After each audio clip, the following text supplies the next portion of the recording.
اچھا اسی طرح سے اکثر ہم نے سنا بھی ہے اور دیکھا بھی ہے کہ اس فلاں شخص میں جو ہے نا جن چڑھ گیا، فلاں عورت میں جو ہے نا جن چڑھ گیا، پھر اچھا چڑھ گیا، برا چڑھ گیا، ایسا ہو گیا ویسا ہو گیا. تو کافی باباؤں کے پاس، مولویوں کے پاس لوگ جاتے بھی ہیں، تو کافی حد تک ہم نے یہ بھی دیکھا ہے کہ وہ مسئلہ ان کا کافی حد تک حل بھی ہو جاتا ہے. تو مطلب ان باتوں کے پیچھے، ان چیزوں کے پیچھے کیا حقیقت ہے؟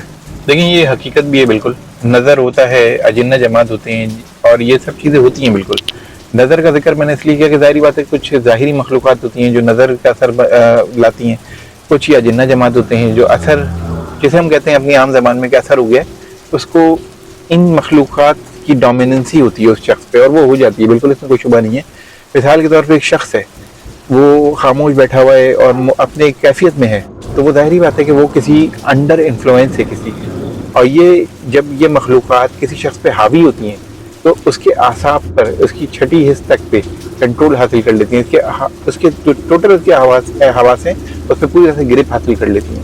جب وہ گرپ حاصل کر لیتی ہیں تو وہ بندہ، اس کی جو حرکات ہوتی ہیں وہ ایک عام شخص کے حساب سے نہیں ہوتی. وہ لاشعوری انداز میں کبھی کچھ حرکتیں کر رہا ہوتا ہے، بے چینی کا اظہار کر رہا ہوتا ہے اور عجیب عجیب اس کی حرکتیں ہوتی ہیں جس کو لوگ کہتے ہیں کہ یہ کچھ صحیح نہیں لگ رہا ہے، اس کا کوئی مسئلہ صحیح نہیں لگ رہا ہے، تو اس کو وہ لے کے جاتے ہیں. دیکھیں بہت سے لوگ ہیں جو اتار بھی دیتے ہیں ان کو، بہت سے لوگ ہیں جو نہیں اتار پاتے، صرف وہ اپنی کوشش کرتے ہیں.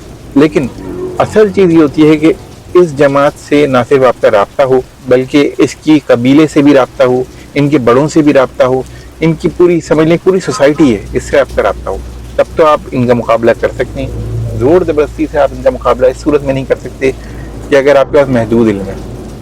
اگر آپ کے پاس محدود علم ہے تو آپ پہ یہ جو ہے ریٹیلیٹ کریں گے اور آپ پہ جوابی کارروائی ضرور کریں گے. تو اتنا آسان نہیں ہوتا جنہ جماعت کو ہینڈل کرنا. اچھا ایک اور بات بتائیں، اس بات میں کتنی حقیقت ہے کہ جنات جو ہیں وہ زیادہ تر مطلب لیڈیز پر آتے ہیں بنسبت مرد کے؟ اور دوسرا یہ کہ اس بات پہ بھی کتنی حقیقت ہے کہ اکثر ہم نے یہ سنا ہے کہ جو عورتیں بغیر روپٹے کے یعنی کہ ننگے سر گھومتی ہیں خاص طور پر مغرب کے ٹائم، تو ان پہ جنات زیادہ حاوی ہوتے ہیں. یہ وہ باتیں میں آپ سے کر رہا ہوں جو میں بچپن سے سنتے ہوئے آ رہا ہوں. تو ذرا اس کو ذرا واضح کریں نا کہ اس پہ کتنی حقیقت ہے.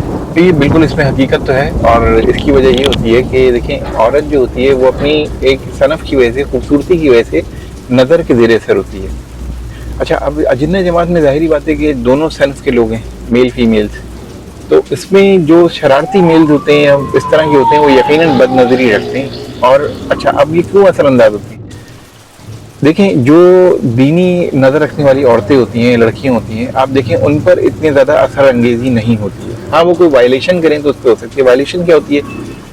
جیسے کہ عورتوں کی کچھ صفائی کے معاملات ہوتے ہیں، جیسے کچھ معاملات ایسے ہوتے ہیں جس میں وہ بالکل نمازوں کے لیے تیار ہوتی ہیں، وضو میں ہوتی ہیں، اور کچھ معاملات ایسے ہوتے ہیں جس میں وضو کی حالت میں نہیں ہوتی ہیں یا صفائی کی حالت میں نہیں ہوتی ہیں. لیکن جب وہ اس حالت میں نہیں ہوتی ہیں نا تو آپ کو پتہ ہے کہ خرابی کی حالت ہے، اور جب خرابی کی حالت ہے تو وہ ان کے ارد گرد جو ایک سراؤنڈنگ میں حصار ہوتا ہے، جو ہمارے اپنے فیتھ کے حساب سے، اپنے ایمان و یقین کے حساب سے جو ہم حصار بناتے ہیں وہ نہیں ہوتا ہے، تو ظاہری بات ہے کہ کوئی بھی شخص، آپ کوئی بھی اس طرح کی مخلوق آپ پہ حاوی ہو سکتی ہے، اور وہ ہوتی ہے. اچھا پھر ہمارے پاس علم کی بھی کمی ہے. نارملی آپ کو وہ لڑکیاں، وہ عورتیں دباؤ میں محسوس ہوں گی جو دینی معاملات کو اچھی طرح نہیں سمجھتی. اچھا یہ ضروری نہیں ہے، کئی دفعہ ایک حافظ ہوگی کوئی لڑکی یا لڑکا، لیکن ضروری نہیں کہ وہ دین کو سمجھتا ہو.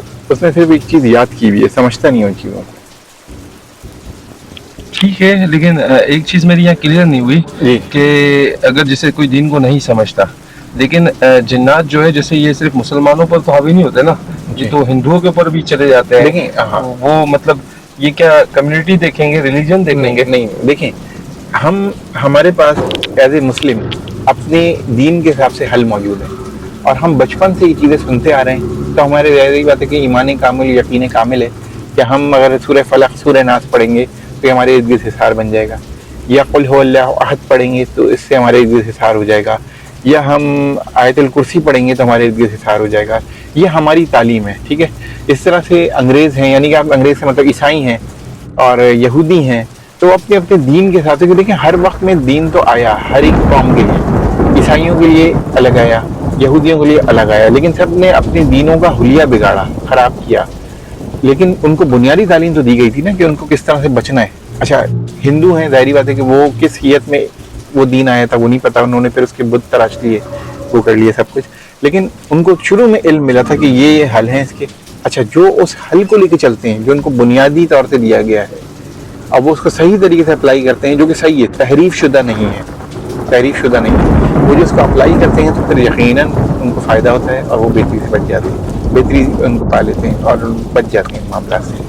اب مسلم سے ہم ظاہری بات ہے, ہم لوگوں کو پتہ ہے کہ ہمیں یہی کرنا ہے تو ہم اثر سے بچ جائیں گے, تو ہم بچ جاتے ہیں.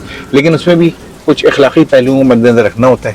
یعنی ظاہری بات ہے کہ آپ سے کوئی قرآن شریف کی آیت پڑھ رہے ہیں تو آپ نے وہ آیت تو پڑھی ہے, لیکن آپ نے ایسا نہ ہو کہ کسی کے ساتھ کوئی ظلم اور زیادتی کی ہو, کسی کے ساتھ آپ نے غلط کیا ہو.